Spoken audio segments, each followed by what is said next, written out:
CG school के प्यारे बच्चों, कक्षा 8 की हिंदी की पुस्तक बसंत के पाठ 1 ध्वनि कविता का आज हम अध्ययन करेंगे। इस पाठ के कवि हैं सूर्यकांत त्रिपाठी निराला जी। ये सूर्यकांत त्रिपाठी जी निराला जी जो आप इनका फोटो देख रहे हैं, ये सूर्यकांत त्रिपाठी जी, इनका हम जीवन परिचय आगे पढ़ते हैं, समझते हैं। जीवन परिचय, सूर्यकांत त्रिपाठी जी, इनका जीवन परिचय में निराला जी का जन्म 1897 ईस्वी में बंगाल के महिसादल राज्य में मेदिनीपुर नामक गांव में हुआ था। इनकी प्रारंभिक शिक्षा, प्रारंभिक प्राइमरी एजुकेशन सब एक ही नाम होते हैं। प्रारंभिक शिक्षा घर पर ही हुई, क्योंकि पहले सब प्राचीन काल में आश्रम होते थे। उसके बाद का जो समय था वह आश्रमों के अलावा जो धनाढ्य लोग होते थे, अध्यापकों को, शिक्षित लोगों को, आचार्यों को घर पर बुलाकर उनसे बच्चों से शिक्षा ग्रहण करवाते थे। और वो जैसे रविन्द्रनाथ टैगोर भी घर पर ही पढ़े थे, तो इनकी आरंभिक शिक्षा घर पर ही हुई थी। इन्होंने बंगला, संस्कृत और अंग्रेजी का अध्ययन घर पर ही किया था। बंगला यानी बंगाली भाषा, संस्कृत और अंग्रेजी आप जानते ही हैं, ये भाषा के रूप हैं। अध्ययन घर पर ही किया था, इनको घर पर ही पढ़ाया था। इनके आगे इनकी जो प्रमुख रचनाएं हैं वो इस तरह हैं। इनकी प्रमुख रचना लिखना जरूरी होता है, हम क्योंकि वो जीवन परिचय देते हैं तो किसी पद्य की व्याख्या करते समय उनका कवि का जीवन परिचय देते हैं, तो उससे नंबर हमारे पूरा आते हैं। परिमल, अनामिका, अपरा, नए पत्ते, तुलसीदास, चोटी की पकड़, चतुर-चमार, पतन और पल्लव आदि हैं इनकी रचनाओं के नाम हैं। हिंदी काव्य स्वच्छंद छंद निराला जी की देन है। स्वच्छंद छंद जो हिंदी काव्य परंपरा में है वो निराला जी की देन है, उनकी दी हुई बात है। उनके साहित्य की भाषा तत्सम प्रधान है। जैसा कि आप जानते हो, तत्सम शब्द जो संस्कृत के शब्द होते हैं यूं कि यूं हिंदी में ले लिए गए, वो तत्सम शब्द हैं। तद्भव शब्द जो होते हैं हिंदी में, उनको संस्कृत शब्दों को उनको बदल दिया गया, रूपांतरित कर दिया, कन्वर्ट कर दिया, तो वो तद्भव शब्द होते हैं। जैसे ग्रथ है, घी उसका कर दिया। जैसे रात्रि है, रात बना दिया। जैसे दिवस है, तत्सम शब्द है, उसको दिन बना दिया। जैसे हस्त, हाथ बना, इसे अलग अलग शब्दों को संस्कृत से हिंदी में बनाया, वो तद्भव और तत्सम शब्द दोनों होते हैं। तो इनकी भाषा तत्सम प्रधान इस कविता में। उनकी प्रगतिवादी रचनाएं बोलचाल की भाषा है, क्योंकि उनकी रचनाएं प्रगतिवादी थी, विकासोन्मुख जाने वाली थी, विकास करने वाली, प्रसन्नता देने वाली, ऊंचाइयों को छूने वाली, जीवन में खुशियों का संचार करने वाली, ऐसी उनकी कविताओं की रचना थी। तो इनकी रचनाएं बोलचाल की भाषाओं में, जो आमजन हिंदी भाषा में खड़ी भाषा का प्रयोग करते हैं, वो बोलचाल की भाषा है। इनकी कविता का सार है, जो कविता का नाम है ध्वनि, और इस ध्वनि का जो पाठ का सार है उसको हम इस तरह से समझेंगे। कवि कहता है कि अभी उसका अंत होने वाला नहीं।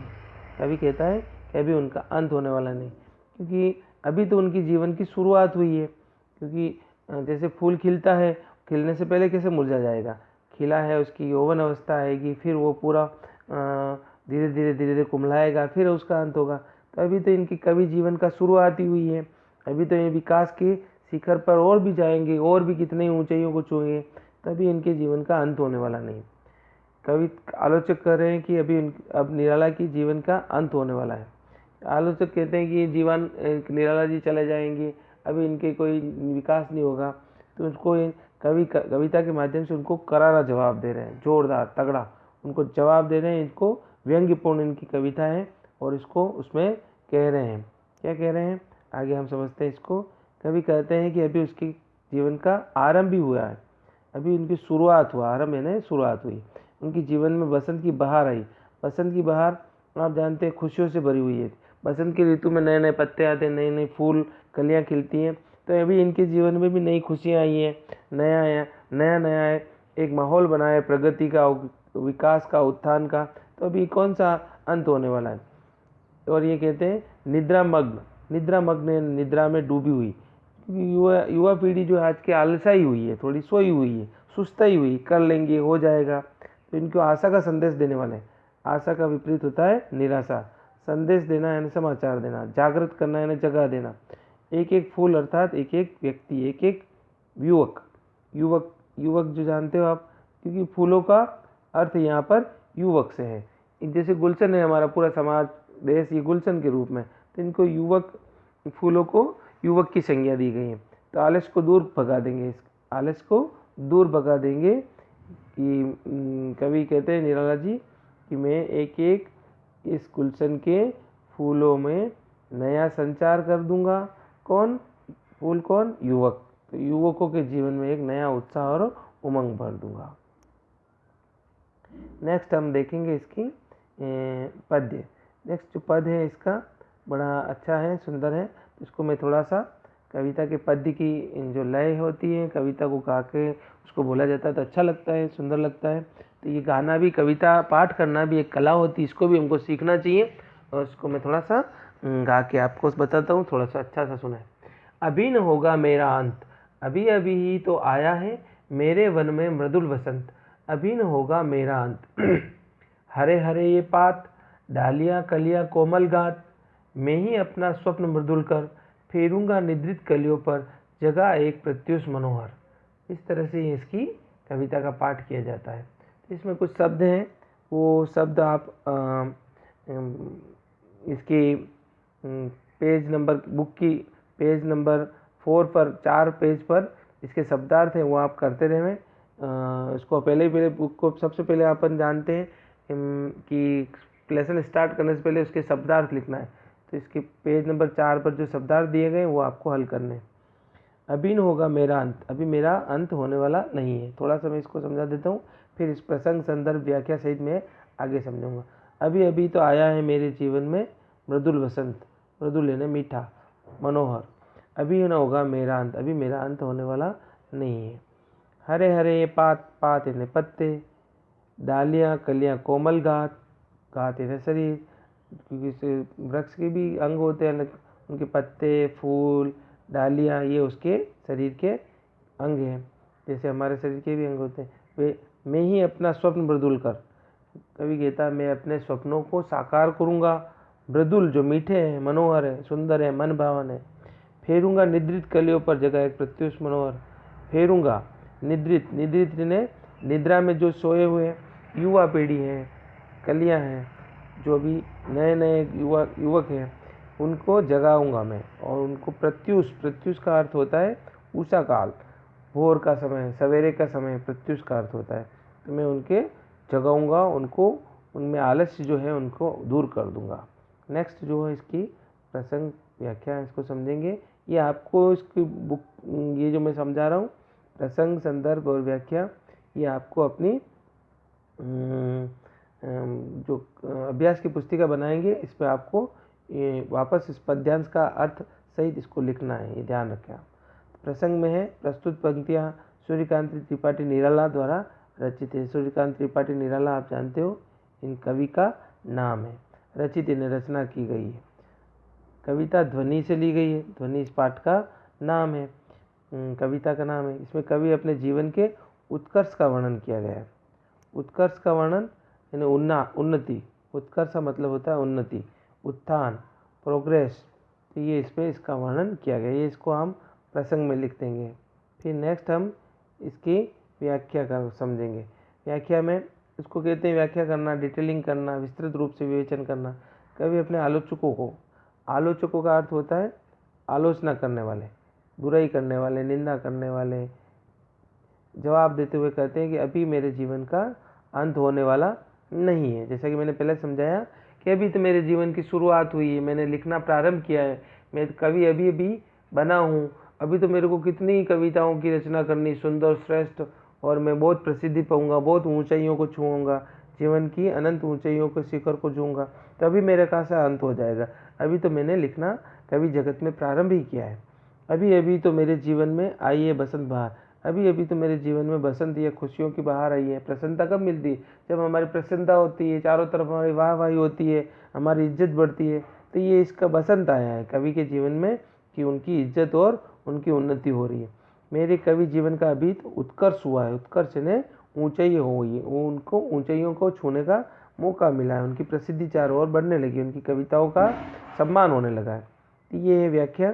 इसके आगे हम पढ़ेंगे, समझेंगे कि अभी अभी तो वह जवान है, अभी तो वह जवान है, यौवन की मस्ती से भरपूर है, मस्ती है ना मन भावन, भरपूर है ना भरा हुआ है, यौवन है ना युवा काल, कोमल हाथों से, अपने कोमल हाथों से उन कलियों पर फेर कर उनमें एक नई सुबह को जागृत कर दूंगा।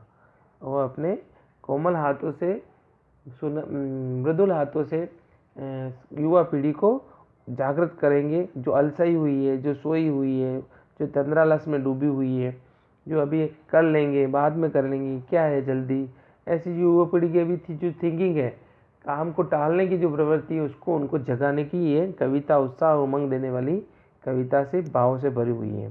तो इसमें हम पढ़ेंगे, क्योंकि भावार्थ भी एक मुख्य होता है कविता के, एक तो उसका व्याख्या होती है और एक उसके भावार्थ होते हैं। तो भावार्थ को भी हमें समझना होगा। भाव है जिसके इसके जो युवक नींद में खोए हुए हैं, नींद में खोए हैं, जैसे हम कभी कभी सवेरे वलसाए हुए सोए रहते हैं, नींद जग जाती है लेकिन बिस्तर में सोए रहते हैं, क्या है थोड़ी देर बाद उठ जाएंगे। तो ऐसे ही लोग जो काम करना जानते हैं, काम को करना है, उनको पता है कि करना है लेकिन कर लेंगे बाद में करते हैं, तो उनको प्रेरित करने के लिए इनमें नए उत्कर्ष का स्वप्न जगा देंगे। तो उसको इसके भाव ये बताएंगे, उनको प्रेरित यानी प्रेरणा देने वाले, तो उनमें नए उत्कर्ष ने ऊंचाइयों को छूने के लिए ऐसा सपना जगाएंगे, ऐसे उनमें सपना डालेंगे। क्योंकि आप जानते हैं अब्दुल कलाम ने भी कहा था, अब्दुल कलाम जो हमारे राष्ट्रपति थे, कि सपना देखो लेकिन बड़ा देखो, व्यू हमारा बड़ा होना चाहिए, एटीट्यूड ग्रेट होना चाहिए, महान हमारी सोच होनी चाहिए, जैसे हम सोचेंगे वैसे ही बनाएंगे। तो हमारी सोच भी थोड़ी ऊंची होनी चाहिए ऊंचाइयों को छूने के लिए, तो उनके आलस्य को दूर भगा देंगे, उनमें उत्साह का संचार कर देगा। ये कवि के इनमें भाव है, तो ये भावों के इनके समझना है, उसको भावार्थ भी लिखना है। नेक्स्ट हम इसकी विशेष, क्योंकि आप जानते हो कविताओं के पद्यों की जब हम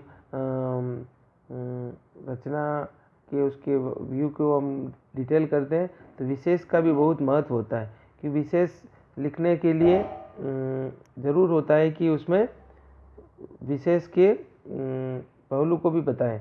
तो विशेष ये है कि हरे हरे अभी अभी पुनरुक्ति अलंकार है, तो हरे हरे देख रहे हो आप, और अभी अभी, इसमें पुनरुक्ति अलंकार, पुनरुक्ति का अर्थ होता है पुनः यानी वापस, उक्ति यानी कहना। तो अलंकारों का आप आगे आने वाली क्लासों में पढ़ाएंगे, तो इससे थोड़ा सा समझ लें कि पुनरुक्ति यानी वापस बात को उसको बोलना, एक ही चीज़ को रिपीट करते हैं, उसमें पुनरुक्ति अलंकार।